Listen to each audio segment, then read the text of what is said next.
Sahabat setia Gowori yang dikasihi Tuhan, Shalom. Hari ini adalah Jumat 11 Juli 2025. Kita hari ini merayakan peringatan wajib Santo Benedictus Abbas. Benedictus lahir di Nursia, Italia Tengah pada tahun 489. Ia awalnya pernah belajar studi lanjut di Roma, namun tidak dapat menyelesaikannya karena tekanan biaya hidup. Akhirnya Benedictus memutuskan untuk menjadi seorang petapa di Gunung Subiaco. Ia adalah pendiri Ordo Benediktin dan dikenal sebagai Bapa Monastik Gereja. Selama 3 tahun, Benedictus bertapa di Gunung Subiaco, 50 mil jauhnya dari kota Roma. Suatu hari, ia diminta untuk menjadi superior di salah satu biara dekat gua pertapaannya. Dan Benedictus menerima permohonan itu dengan senang hati. Ia berupaya untuk membaharui cara hidup para biarawan yang tidak disiplin dan hidup dalam keduniawian. Banyak anggota biara yang membenci dan tidak suka dengan pembaharuan yang dibawa oleh Benedictus. Pernah suatu kali Benedictus diracuni minumannya. Namun mukjizat terjadi ketika Benedictus menyentuh cawan yang berisi racun itu. Cawan itu pecah dan racun itu tumpah berantakan. Benedictus adalah kakak dari Santa Scholastica yang juga membaktikan seluruh hidupnya bagi Tuhan. Benedictus Abbas mendirikan sebuah biara yang hingga hari ini masih terpelihara di Monte Cassino. Ia wafat pada tahun 547 dan dimakamkan di biara Monte Cassino. Kita akan bersama-sama merenungkan firman Tuhan hari ini yang diambil dari Injil Matius 10 ayat 16 sampai dengan 23. Mari kita siapkan hati kita.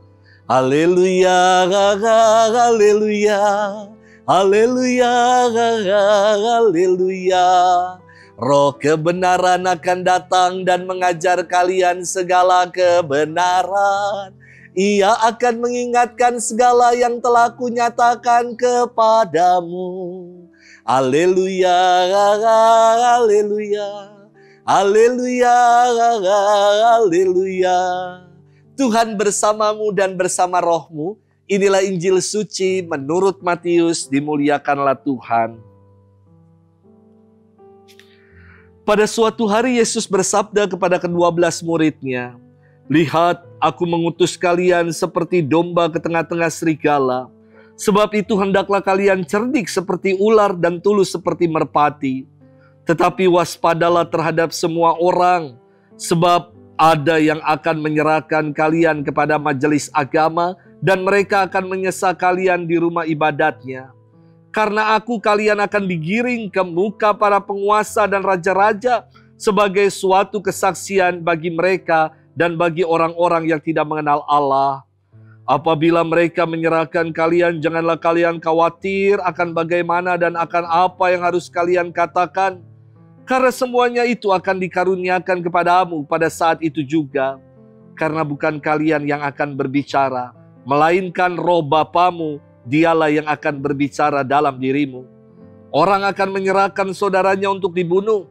Demikian pula seorang ayah terhadap anaknya. Anak-anak akan memberontak terhadap orang tuanya dan akan membunuh mereka. Dan kalian akan dibenci semua orang oleh karena namaku. Tetapi barang siapa bertahan sampai kesudahannya akan selamat. Apabila mereka menganiaya kalian di suatu kota, larilah ke kota yang lain. Aku berkata kepadamu, sungguh, sebelum kalian selesai mengunjungi kota-kota Israel, Anak Manusia sudah datang." Demikianlah sabda Tuhan. Terpujilah Kristus. Sahabat setia Gowori yang dikasihi Tuhan, Shalom. Konon yang namanya janji-janji manis itu seperti balon-balon yang indah, kelihatan cantik dan meriah, namun isinya hanya angin saja. Dan terkadang banyak perempuan tertipu dengan janji-janji manis kekasihnya. Sehingga mereka akhirnya menyanyikan lagu ini.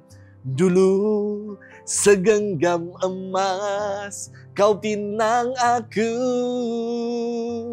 Dulu bersumpah janji di depan saksi. Namun semua hilanglah sudah ditelan dusta. Namun semua tinggal cerita hati yang luka. Sahabat setia Go-Warrior yang dikasihi Tuhan, firman hari ini berkisah tentang Yesus yang secara terus terang mengingatkan para muridnya kalau mereka yang diutus itu akan mengalami banyak tantangan. Mereka diutus seperti domba di tengah kawanan serigala. Apa maksud dari perutusan yang diberikan Yesus ini? Karena terkesan konyol menjadi domba di tengah kawanan serigala. Domba adalah hewan yang berkawanan, hewan yang berkoloni. Maka kita diutus seperti domba, artinya kita diajak untuk senantiasa berkawan, senantiasa bersekutu. Dan gereja adalah persekutuan umat Allah. Gereja adalah kawanan domba yang mau digembalakan oleh sang gembala utama, yakni Yesus. Yesus hendak mengingatkan para murid bahwa mereka akan mengalami bahaya dan permusuhan juga tantangan.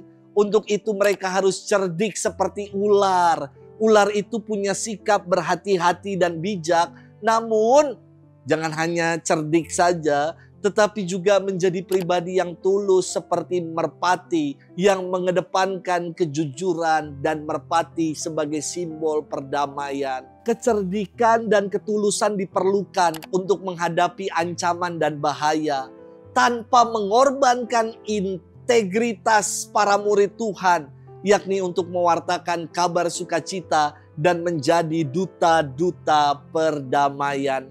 Para murid diminta untuk tidak takut, tidak khawatir, dan cemas. Karena meskipun mengalami rupa-rupa tantangan, ancaman, dan penganiayaan, namun Tuhan senantiasa akan menyertai dan melindungi.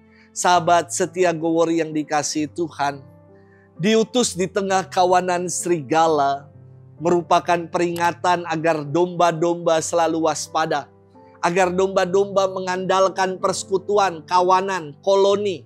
Yesus tidak mengiming-imingi para murid dengan janji-janji manis.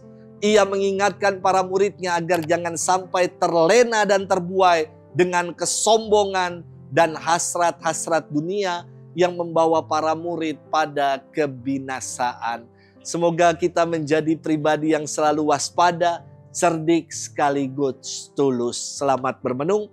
Tuhan memberkati kita semua, Bapa dan Putra dan Roh Kudus. Amin.